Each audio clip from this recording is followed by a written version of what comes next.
newspaper front pages for you this morning. Yes, and The Guardian leads with Diane Abbott accusing Tory MPs of playing the race card. The Independent says Diane Abbott has accused both Labour and the Tories of shocking racism. The Daily Telegraph says that Michael Gove's plans to identify Muslim groups as extremists goes into more details about that. The Express says plans to send deportation flights to Rwanda are in a good place. And The Times says that deaths from cancer in middle-aged people have fallen by a third. Well, that's some good news, isn't it? It is, actually, especially when you bear in mind that diagnoses have gone up as well, down to obesity. Really? Yeah. So actually, catching it early. That's what you got to do. Frightening as it is. Let's see then what our guests make of all of that. We've got former advisor to Michael Gove, who's on the programme a little bit later on, actually, Charlie Rowley, and writer and commentator Candice Holdsworth. Good morning to you both. Morning. Charlie. Morning. Let's start with this Diane Abbott thing, should we? Yes, well, nobody knows anything about this story. Apart from that, it's been dominating the news agenda for the last 48 hours, where a Tory party donor, Frank Hester, made some of the most outrageous comments, I think, that we've heard in some time, which are totally deplorable, totally disgusting, totally racist, which has been condemned by the Prime Minister, other secretaries of state, eventually. Yes, I think, until the comments, I think, were verified, I think there was still a little bit of managing of how to respond. But Kemi Badenoch obviously came out very strongly to say that these comments were racist. This were backed up by former Chancellor Kwasi Kwarteng and the Prime Minister. But the comments that are totally unacceptable within the party. But Diane Abbott has responded to those comments today, talking about racism in both parties, that it needs to be stamped out. She herself she's not a current member of the Parliamentary Labour Party. She's had the whip withdrawn because of comments that she's made in the past.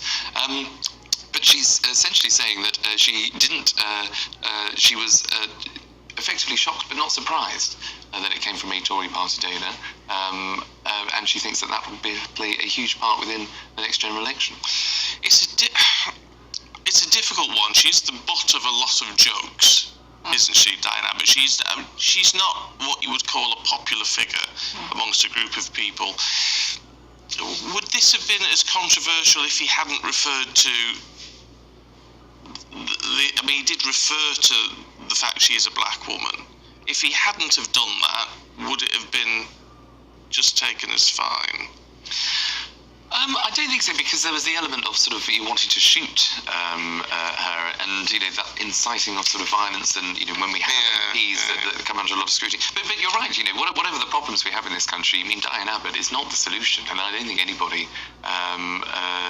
would take issue with that. As I say, she's been suspended by the Labour Party herself because of things that she said in the past. So she's no shrinking violet to these kinds of comments. She's made them herself. But it has obviously shone a light onto the parties, the main political parties, when it comes to the general election, and what kind of campaign they're going to run, how personal it's going to be, and how divisive that campaign will be for the country. Candice, what do you make of it all? Yeah, look, I think his comments crossed the line. It's true, Diane Abbott is someone that people criticise a lot, but I think when you're starting to get into race and gender, and when you're talking about shooting her, you've gone too far. But I think the Conservatives are going to be so angry about this right now, because they really don't want the focus on them at this point in time. Especially in an election campaign, they don't want to be embroiled in another sort of race controversy. But this is going to keep happening, and I think, like Charlie says, it's actually going to be quite a nasty campaign. You're going to see a lot of ad hominem attacks going back and forth. But interesting, these comments were made in 2019, weren't they? I know. So someone's been sitting on them. They haven't just discovered them. Yes. Been sitting on them and then released them at a suitable time. Yes, and this is a very suitable time. What about the money? The money. 10 million quid that's been donated in over however long. I know. PM says, well, I'm not giving it back. Oh, see, that puts him in such a difficult position, because people would say, if you really wanted to distance yourself from these comments, you would give it back. Yeah, but that would be so damaging, wouldn't it? I know, you can't win. They probably haven't got 10 million in the bank to give it back. No, they want all the money they can get for this campaign. But I also think, just on that 10 million, I don't want to, why would you want to effectively reward against somebody for these comments. You know, why would you want him £10 million better off having made these comments? I think the money is better spent on good causes or championing a black and minority ethnic groups within the Conservative Party or becoming more inclusive. Yeah, are you accepting or even enabling his language, though, if you're accepting his money? I don't think so. If you've called it out and obviously called it as racist, and he's had to come out and apologise, but I think just handing the money back would seem to me to be a bit of a reward. You know, he'd be £10 million better off having made the comments, and I just don't think that's ideal. Well, that's you're a very good politician. You're a very good politician. Thank you. That's very good. Candice. He's now turned up to. Well, there you go. Flights to Rwanda. Controversial as always, and now it looks like we may pay people £3,000 to get on board. Yeah, so this is a story that's on the front page of the Daily Express, just yet another chapter in the ongoing Rwanda saga. But this is a note of optimism from the Home Office, because they say that they think the flights are going to take off because the bill is set to become law this week, and they're going to overturn several amendments that were made in the House of Lords. But, of course, like you say, this is also happening amidst this new announcement that migrants are going to be paid £3,000 to relocate to Rwanda, which I think has gone down very badly and most people are highly sceptical of. I don't quite understand why incentives need to be paid. Well, exactly, and people say this could be a pull factor as well. You know, if people think that they're going to get £3,000, that might make them calculate, well, maybe I should take the risk and try and get to Britain because I may get money. And Robert Jenrick, the former Home Office Minister, has said, well, this shows, the fact that they're using cash incentives shows I was right, that this bill is just not strong enough. It's not going to work. You're not going to be able to get migrants to go using the law. That's interesting. Charlie? Well, I think two things. I mean, I think the reason why the bill is where it is because if you go too far, then obviously Rwanda would pull the plug as a country on the scheme in total, so you wouldn't have any scheme at all. So you've got to keep the Rwanda scheme currently where it is. I mean, I think on the £3,000, this would be, I think, targeted. It's up to £3,000. It might not be that for every person, but ultimately, I think the country needs to decide what does it want. It wants people who have come here illegally to effectively go back home. It doesn't want to have a taxpayer bill reaching the billions of pounds that it does to put people up in hotel rooms when the processing hasn't been done quick enough, although that is obviously getting better. So I think if you can incentivise people who are here currently illegally in any way to return to their home country where there isn't a returns agreement in place, obviously there is with Albania, where 90% of people that have come into this country from Albania have been returned. But if they're here, the argument would be if they're here illegally, we're talking, but this £3,000 would go to people who are here illegally, but then would get on a plane to Rwanda to resettle. If they're here illegally, why can't we just remove them? Well, it would be. I think you're absolutely right. I mean, it would be to Rwanda or back to their home country. But where, where there may be people, and the whole point of the Rwanda bill is to prevent legal challenge, where people who have been earmarked for deportation to Rwanda, where we've had the kangaroo courts of judges getting out in the middle of the night to block those flights and to block people being deported because they cry foul of doing so. This would help, I think, incentivise people just to get on the plane and to go and start a new life, obviously, in a country where they can, but where you cannot just settle in the UK when you've come into the country illegally. Well, Charlie, let's stay with you, shall we? Because I'm really interested to know your thoughts on your former boss, Michael Gove, and this new definition of extremism that he'll be talking to us about later. What do you expect him to say? What do you make of it? So I think it'll be a welcome announcement, actually, because there's been so much chatter over the last couple of weeks about language, about, we've had Lee Anderson obviously defecting from the Tory party to reform because of the way in which the country is run, because of a feeling amongst the country that actually the police can't combat extremism or language when it's used. And this is just a new definition of what extremism will be. And it is effectively saying that if you are on the far right, or if you are a group who wants to divide Muslim communities, if you want to separate yourself from society, if you incite hatred in any way, if you are currently advising a government organisation or a local charity or a local council, you will have no part to play. You will be named and shamed by the Secretary of State, Michael Gove, to make it absolutely clear that if you are a group that purports these kinds of views, then there is no place in the UK society for you. And I think that will be a welcome move by many. this work, Candice? It's difficult to say. I mean, this comes after a report, actually, very interestingly, by Christopher Hitchens, the late Christopher Hitchens' son, Alexander Hitchens, who's actually done a big report into extremism in the UK.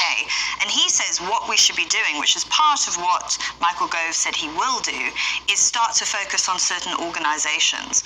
Be very empirical about it. Find certain organisations that are doing things that are counter to democratic values, such as he was saying, these blasphemy activists who played a big role in forcing the teacher in Batley into hiding, or to shutting down that Lady of Heaven film at the cinema. And he says target those groups directly. As many people have said, as many people have raised concerns, even within the Conservative Party, social conservatives, if you just have a definition of extremism, could that be used against people who maybe have values which are maybe not very liberal, but are within the British tradition, they're social conservative values?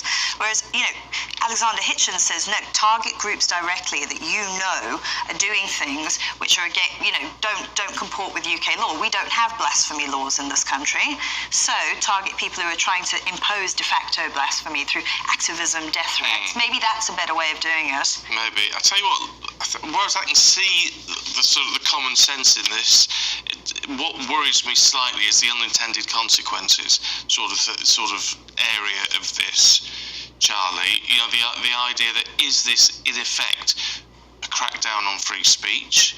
Could it, or maybe not now, but could it in the future be a crackdown on free speech? Yes, and there's certainly a move to giving greater autonomy and greater responsibility to ministers, and that has to come with accountability also, because we were just talking about the Miranda Bill, for example. It will be up to the Home Secretary or the minister within the Home Office to decide exactly who should be deported and who shouldn't, so they're basically upholding UK law where there are challenges. In this case, it would be the Secretary of State, again, to name and shame those individuals or groups. And so we're seeing, I think, direct intervention, direct action by the government. But you're right, that does come with a number of consequences if there should be legal challenge or anything like that. But I think in terms of a move, it is absolutely right now to try and name and shame and call out those people who are trying to divide us as a society, where the police feel they cannot act against certain groups or individuals, giving them the power, or giving them the cover, I should say, to disassociate themselves with those groups, whether it's a local council or charity, because they've been named and called out by the Secretary of State, I think can only be a welcome and good move. Should we take a look at Grant Shapps, who's been speaking to GBNEWS about defence budget? Let's have a listen to what he had to say. I think it's undeniably a more dangerous world. We've got a war in Europe, we've got a conflict in the Middle East. So I think it's important that we up our spending. We are committed to 2.5%. I note that Labour say they're committed to the 2% figure. That's already a £7 billion cut from where we're up to now. So they are not the answer. And as you say, I've rightly, I think, called for more money. I should just say that this budget actually has added 1.8% in real terms to our defence budget. The Defence Secretary, Charlie, wanting his 3%. Just briefly, do you think he will get it? I think he may, and I think that would be music to the ears of lots of Conservatives. But I think you've got to be able to justify the spending, and when there are constraints within the UK economy. It's about now, I think, trying to understand what kind of conflict we face and where our interventions lie. It had moved from boots on the ground to technology, intelligence. Drones, for example, are a key part of the fight against terror now. But I think we're seeing, as the Defence Secretary was saying, in Ukraine and particularly in Gaza, it is now moving back to boots on the ground. So we'll just have to wait and see where that funding comes and if it does. Charlie, Candice, thank you very much indeed. Thank you. Alex, here's your weather for you.